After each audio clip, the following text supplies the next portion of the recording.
Number 10 semester 2 और subject है हमारा हिंदी। तो जिसमें कि बताया गया है 10वां चैप्टर से हमारा सेकेंड सेमेस्टर स्टार्ट होता है, तो हम वहीं से स्टार्ट करेंगे।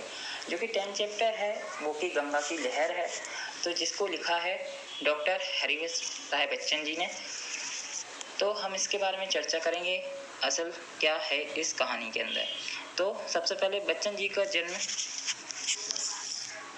प्रयाग के एक कायस्थ परिवार में हुआ था।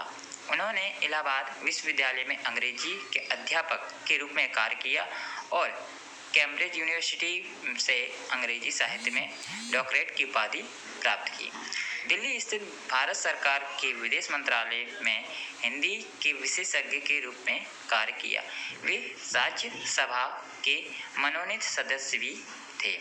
तो आप लोग जानते ही हैं डॉक्टर हरिवंश राय बच्चन जी जो हैं, उनके लड़के जो कि बहुत फेमस हैं, और जैसा कि उनके पिता भी हरिवंश राय बच्चन वो भी बहुत फेमस थे, जो कि उनके लड़के हैं जो है बिग बी, जिसको हम कहते हैं अमिताभ बच्चन जी, जो कि आप लोग सभी जानते होंगे। तो जिस तरह बच्चा फेमस है, ये कह सकते हैं जिस तरह पिताजी फेमस हैं उसी तरह बच्चे भी फेमस हैं। तो उनकी जो प्रमुख काव्य कृतियाँ हैं वो कुछ इस तरह है। सबसे पहले मधुशाला,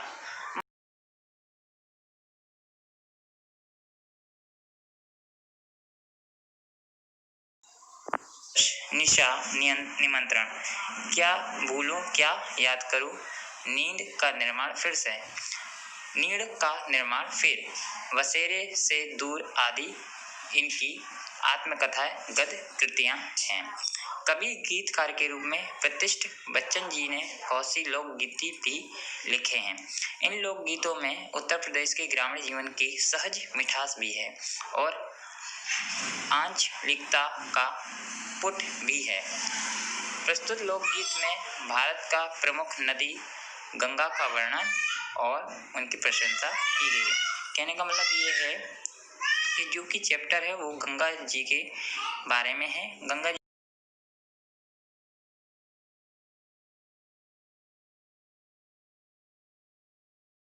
की एक लोक धुन पर आधारित। गंगा की लहर अमर है, गंगा की धन्य भगीरथ के तप का पथ, गगन कंपा थरथर है गंगा की।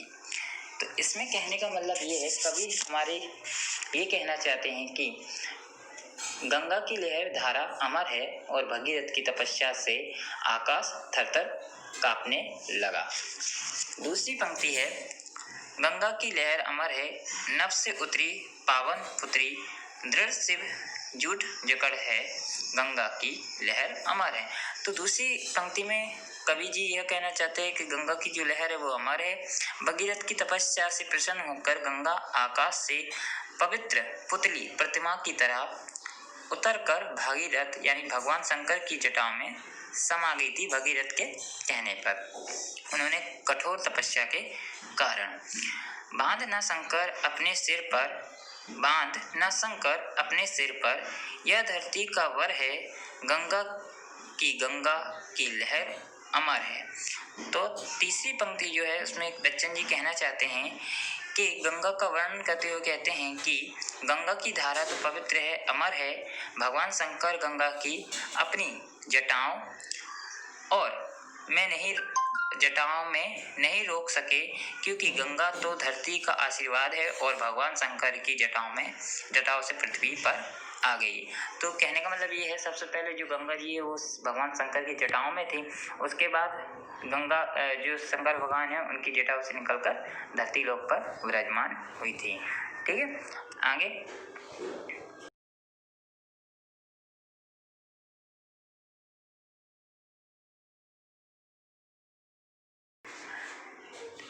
त्रिसित जगत अंतर है, गंगा की लहर अमर है।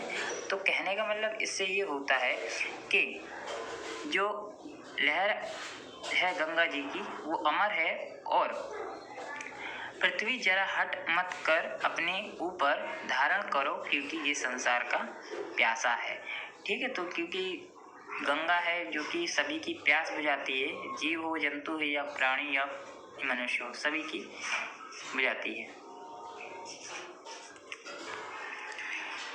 नेक्स्ट, एक धार जल देगा क्या फल, भूतल सब उसर है गंगा, गंगा की लहर अमर है।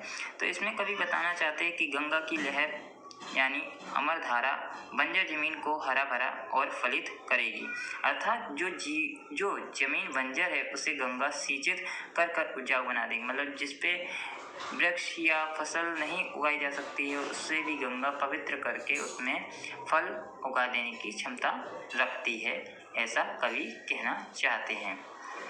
लक्ष्यधार हो गंगा की लहर अमर है, लक्ष्यधार हो भू पर विचरो, जग में बहुत जहर है, गंगा की लहर अमृत है, गंगा की लहर अमर है गंगा की।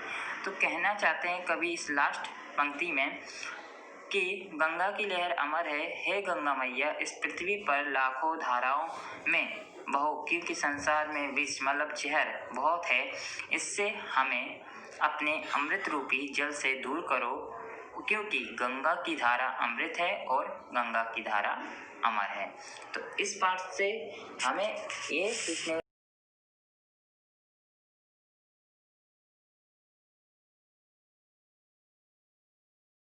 पर वृक्ष नहीं उगाए जा सकते, या तो जो व्यक्ति ज़्यादा कुरूपित या पवित्र उसको पवित्र करने की क्षमता रखती है। अब आगे हम देखेंगे इसके अभ्यास के बारे में, जो कि आपको अभ्यास है वो आपको डिस्क्रिप्शन बॉक्स में आपको एक फाइल की लिंक दी जाएगी, वो आपको डाउनलोड कर लेनी है और वहाँ से आपको इस चैप्टर का अभ्यास लिख लेना है। आपको वीडियो कैसा लगा प्लीज़ कमेंट सेक्शन में जरूर कमेंट करके बताएं और वीडियो को देखें और समझें, और हो सके तो वीडियो को लाइक कर लें। अगर चैनल को आपने सब्सक्राइब नहीं किया तो चैनल को सब्सक्राइब कर लें ऐसी वीडियो पाने के लिए। और भी क्लास के इस यूट्यूब चैनल पे आपको वीडियो मिल जाएंगे। Thank you everyone.